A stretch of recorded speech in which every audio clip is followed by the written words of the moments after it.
एक छोटे से गांव में रमेश नाम का एक लड़का रहता था। उसका जीवन गरीबी और संघर्षों से भरा हुआ था। गांव के लोग ज्यादा पढ़े लिखे नहीं थे और शिक्षा को उतना महत्व नहीं देते थे। रमेश के पिता एक मजदूर थे जो दिन रात खेतों में काम करते थे ताकि परिवार का गुजारा हो सके। रमेश की मां घर संभालती और बच्चों का ख्याल रखती थी। रमेश बचपन से ही समझदार और मेहनती था, लेकिन उसके पास स्कूल जाने के लिए साधन नहीं थे। उसके दोस्तों में से कुछ स्कूल जाते थे और वह हमेशा उन्हें किताबें लेकर आते हुए देखता। किताबों की दुनिया उसे बहुत रोमांचक लगती थी। वह सोचता, क्या होगा अगर मुझे भी पढ़ाई का मौका मिले, शायद मेरी जिंदगी बदल सकती है। लेकिन गरीबी की बेड़ियां उसे रोक देती। एक दिन गांव में एक नए स्कूल की घोषणा हुई।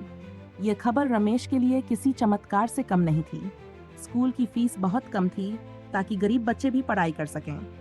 रमेश के दिल में उम्मीद की एक किरण जगी। वह भागकर अपने पिता के पास गया और उनसे स्कूल में दाखिला लेने की बात की। रमेश के पिता थोड़े चिंतित हुए।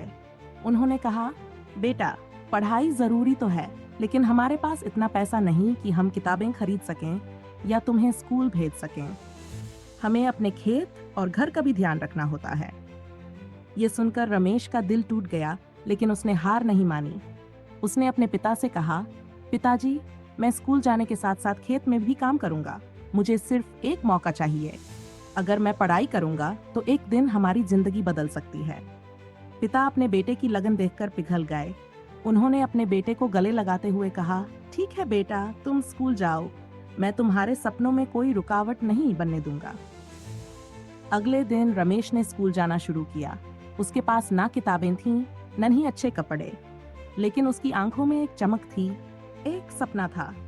स्कूल में उसने बहुत मेहनत की। अध्यापक भी उसकी लगन को देखकर प्रभावित हो गए।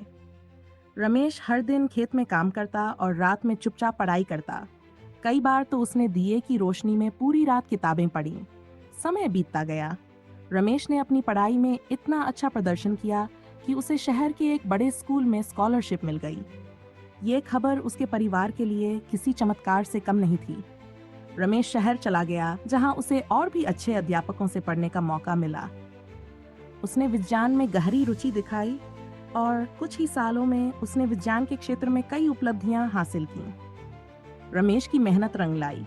वह एक बड़ा वैज्ञानिक बन गया और उसकी खोजों से देश का नाम भी रोशन हुआ। उसके गांव के लोग, जो कभी शिक्षा को महत्व नहीं देते थे, अब उसे आदर्श मानने लगे। उन्होंने समझा कि शिक्षा ही वह ताकत है जो किसी भी इंसान की जिंदगी बदल सकती है। रमेश ने अपने गांव में एक बड़ा स्कूल बनवाया, जहां कोई भी बच्चा बिना किसी आर्थिक चिंता के पढ़ाई कर सके। आज रमेश की कहानी हर उस बच्चे के लिए प्रेरणा बन गई है जो अपने हालात से हार मानकर अपने सपनों को भूल जाता है। रमेश ने साबित कर दिया कि अगर किसी के पास जान की शक्ति है तो वह किसी भी कठिनाई को पार कर सकता है। रमेश का संघर्ष और उसकी सफलता यही दिखाती है कि शिक्षा सिर्फ किताबों तक सीमित नहीं होती। ये हमें सोचने, समझने और जीवन को बेहतर बनाने की शक्ति देती है।